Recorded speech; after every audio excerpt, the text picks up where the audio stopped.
Hi, everybody. This is Bryan of UX STRAT. Today I'm talking with Calvin Robertson, who is the Digital Experience Manager for Stores at Lowe's. Hi, Calvin. Welcome to the Stratosphere. Hey, Paul, glad to be here. Thanks for inviting me. Sure. Well, I have been watching the news the past few days and have been um, obviously, like a lot of people, disturbed at what I'm seeing. And I feel like it's kind of a wake-up call. And at the same time, I was at a protest yesterday, and although it's a wake-up call and there's a lot of noise right now, it just feels like the kind of noise that dies back down. So what I wanted to do is reach out to some design leaders and just talk to them about the issue of race and kind of daily activities that we go through and see what we might be able to improve as a community. So before we get started with that deep stuff, can you tell us a little bit about your current role? Yeah. Currently, I am the UX manager at Lowe's. The area that I oversee is store technology. So basically what that means is my UX team focuses only on the internal facing or the associate facing tools that are used in all of our retail stores across the country. So we work on things like point of sale systems, order management systems, self-service systems, like complex selling tools, things like that, all for the goal of improving the efficiency and the quality of the service that our associates offer to our salespeople. Because the technology that they use, if there's stumbling blocks or over complex things that they have to do in their software, well, that inconvenience trickles down to the shopper, right? And so ultimately, we found that if we improve the software experience of our employees, then ultimately they can provide a better customer service to all of our shoppers. Sure. Well, let's turn to the subject of race. First of all, you and I are different races, and yet we seemed to hit it off the first time we met when you were a Exactly. Yeah. speaker at the UX Strat conference. And Mhm.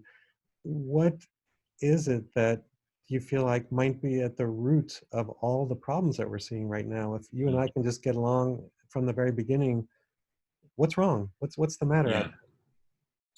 Yeah, I mean that's a really good question. I don't have all the answers for that, but one of the things that maybe I've seen and maybe you've even seen just interacting with different people is if I had to pick a word, it just kind of comes down to preference, right? And what you're comfortable with.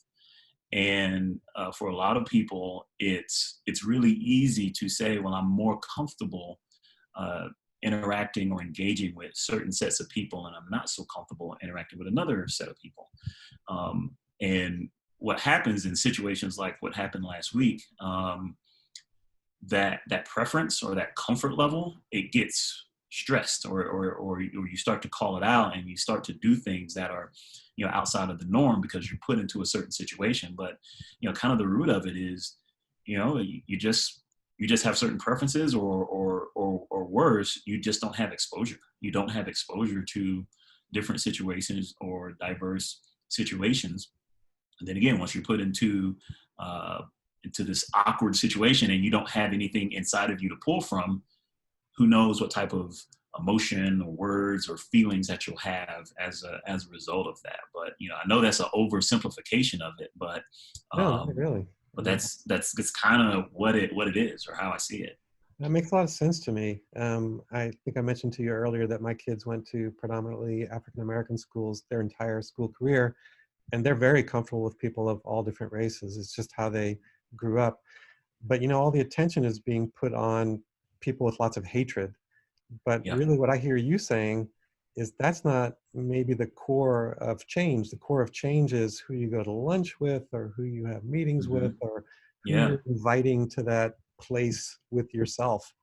Yeah, yeah, yeah. I mean, it is. It's kind of those day-to-day interactions, and just in that brief example that you gave, like I thought about actually a scenario that I saw in a movie, right? Because it's all about like who you're around day to day, and it was the Jackie Robinson movie, the recent Jackie Robinson movie with the actor's name Chadwick Boseman, I think, and there was a scene in the movie where Jackie Robinson is coming out onto the field, and there's a little boy in the stands, and he's excited. Like you can see the emotion on his face. He's excited that like this is like he knows that this is different. Like this is a big deal, and he starts to cheer. And he's starting to cheer, but then as he's cheering, he's looking up at his dad, and his dad is booing and all these horrible word that just throwing at him, and then the crowd is starting to do that, and so then you slowly see this little boy who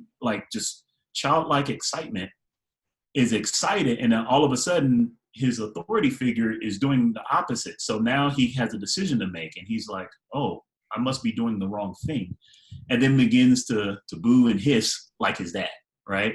And so it's little moments like that that add up over days, weeks, months, years, decades of just these small interactions when you're at lunch with people, you're in meeting rooms or different things, and you're in this situation where you don't know what to do. And so in that moment, it's, well, maybe I should do what everybody else is doing so I fit in, or so that I can feel comfortable. And it's hard to do the opposite, the peer pressure of that. So. Yeah, and I guess it brings to my mind a few questions about our daily actions. Again, my daughter asked me, what are you going to do about what happened? And I guess I keep thinking that, well, if I reach out to people on the basis of race, then it's almost the opposite of what you're saying as well, because it's those invitations almost. It's that, that child saw Jackie Robinson and looked for that model of behavior, and the model of behavior is just separate everybody who's different from yourself. So Yeah. it kind of sounds like, from what I'm hearing from you, is the steps we should take are daily creating those small connections. Right. Yeah, and it's daily, right? And it doesn't have to be something huge, right? It doesn't have to be a march or a picket, right? It can be, what type of conversations are you having with your neighbors? What kind of conversations are you having in your home with your friends? Because that's where, just like in that movie, that's where that behavior started. Though they were at a baseball game, that was their home, right? That you don't turn that off at a baseball game, right? That's just who you are, right? Right. And so if you can have that kind of conversation at a baseball game, you can have it at home, you can have it, in a meeting with the people that are around you, all the while being mindful of that it is an awkward situation. It is an awkward conversation to have, but you can start with that. You can start by acknowledging that it's awkward and I don't have all the answers. The same way you would in UX, right? You would approach any UX challenge with, I don't know what I don't know. And you put yourself in a vulnerable position to figure out what you want to know, what you need to know. I don't see it any differently than that. And it starts with just the people that are closest to you, to get better understanding. And then again, just like UX, once I learn a little bit more, then I can figure out what the next step is. Yeah, that makes sense. Well, I don't want to take up much more of your time. Do you have any closing thoughts before we sign off? Other than, again, I thank you for inviting me to do this quick chat. Definitely timely, but I think it is that. I think it is just the small things, the small conversations to have, and just, again, don't be afraid to be vulnerable, because I think what a lot of this hurt is coming from, it's people that are afraid to just be vulnerable. And they're afraid to say, I don't know. They're afraid to say, I'm uncomfortable with this situation. But you and I both know that's when you get the greatest wins. Whenever you can just say, you know what, help me understand. You'll be amazed at how many people will just say, I feel the same way. Let's work together. Let's talk about it. Let's figure out what we can do together. And then that's where the healing and the help grows. So. All right. Thanks, Calvin. Appreciate it. All right. Thanks, Paul.